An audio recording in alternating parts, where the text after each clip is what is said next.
Taliban wants to divide Pakistan into 4 parts.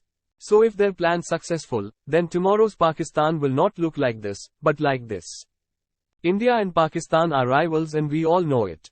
But there is one country which loves Pakistan more than Indians. A country who is in conflict with Pakistan from an era when Pakistan was not even formed, and that is Afghanistan. It may be Taliban or any Afghani person. If we talk about Pakistan with them, then they get angry. But why? Why does Afghanistan hate Pakistan? What is the history of these two countries and how does it matter to us? Friend or enemy? In 2021, when America decided to leave Afghanistan and run away, they thought the Afghan government would be able to handle the situation. But that didn't happen. Only in 10 days, Taliban established its control all over Afghanistan. Today, the Taliban formed its government in Afghanistan, and in its inaugural ceremony, only 6 countries were invited. One of them was Pakistan. Pakistan was happy with the Taliban. After all, the Pakistani army had trained them in the past. Literal meaning of Taliban is student, from this logic. The Taliban and Afghanistan must be friends with Pakistan, right? But this is just the half-truth. As there is family politics in India. Similarly, in Pakistan, there are 2 big families that have been controlling the country's politics. Sharif family and Zardari family, we know them as the Bhuttos. On December 27, 2007, Benazir Bhutto was at a rally in Rawalpindi. This leader had been the Prime Minister of Pakistan twice when suddenly firing started, a bomb blast happened, and Benazir Bhutto was assassinated. The Taliban had a role in this. In 2014, they committed a brutal attack in Peshawar on an army public school. Here, 150 people were dead, of whom 134 were students. In 2022, such attacks have increased, with the Taliban involved. In fact, last year, the Taliban conducted 262 attacks on Pakistan. We are talking about the Tehreek-i-Taliban, TTP, which is a Pakistani extremist organization, which has become the biggest headache for Pakistan. When American military forces were in Afghanistan, there was someone to control them. Now they are going out of control, and they have the full support of the Afghan Taliban.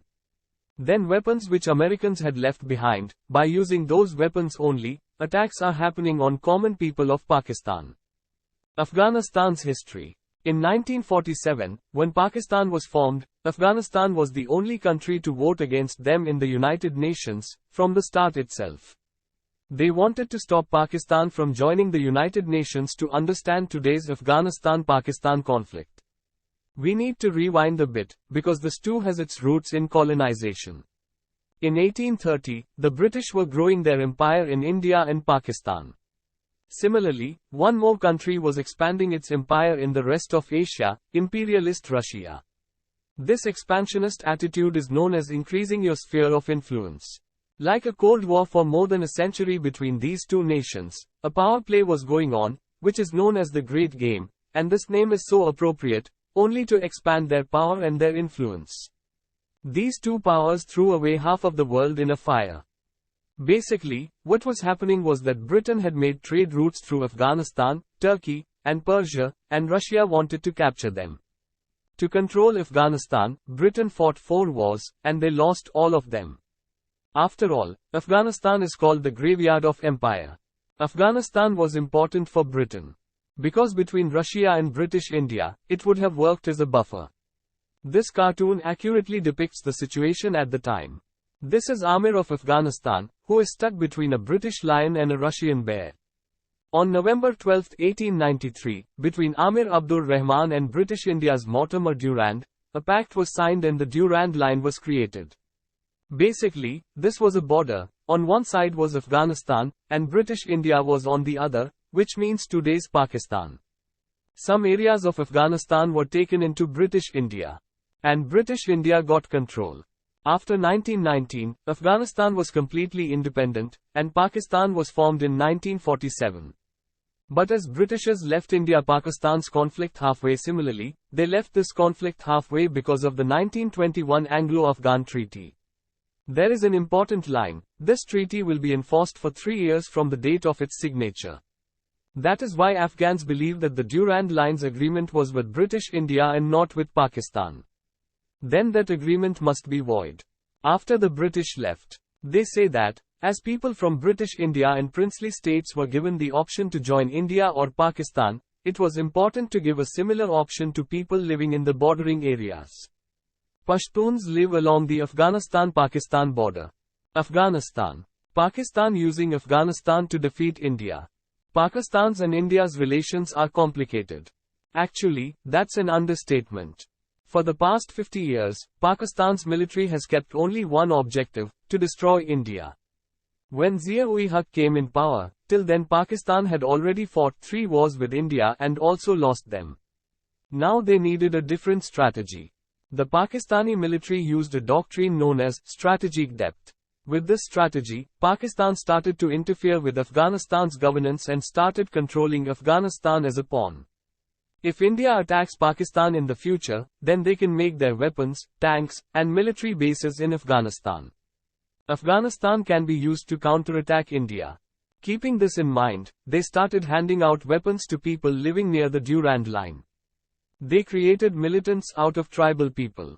Today, due to those militants alone, an organization like TTP has become a threat to Pakistani people. Attacks happen in Pakistan too, where common Pakistani people die. If you have snakes in your backyard, you can't expect them to bite only your neighbors. Eventually they will bite the people who keep them in their backyard. It would be insensitive to say, you reap what you sow, but the truth is that today the amount of danger Pakistan has from India is very small compared to the danger it has from TTP. An organization that was made by Pakistan's leadership only. Pakistan facing triple threat. Today, there is a triple threat for Pakistan. Apart from Bharat-Pakistan's conflict, Balochistan's people want to separate themselves from Pakistan, and from Afghanistan's side, TTP is attacking Pakistan. The TTP wants to establish an Islamic state in Pakistan. It wants to overthrow the Pakistani government. TTP wants this whole area known as FATA, where they will establish their caliphate, and the interesting part is that they don't consider Pak as Pakistan's territory. They say it is India's, and Pakistan must give it back to India. Basically, today, if they get control of this FATA area, they will still be surrounded by Pakistan on 3 sides. But if Pak becomes India's part, then at least India will be on one side, and for the past 75 years, India has practiced its no first strike policy. Meaning we won't attack first. TTP also wants that Balochistan become a separate country and that Punjab and Sindh are also separated. Which means they want to divide Pakistan into 4 pieces. Conclusion. When the Taliban took power in Afghanistan, Pakistan was happy. They thought that now they could negotiate with the Taliban and resolve their personal issues, but exactly the opposite happened. Even today, Afghanistan officially doesn't consider the Durand Line to be valid, and this is a big headache for Pakistan. Today, we see that Pakistan is going through a big economic crisis. The people here don't have jobs, they don't have food, the electricity is not reliable, and the roots of all these things are linked to the Pakistani military's support for militancy. Just think, if so much of their resources, so much of their power, so much of their attention, and so much of their money were not spent supporting militancy. Then today that country would have reached places. Because if we learn from Pakistan's mistakes, then we understand what we must not do. Because only a fool learns from his own mistakes, a wise man learns from the mistakes of others.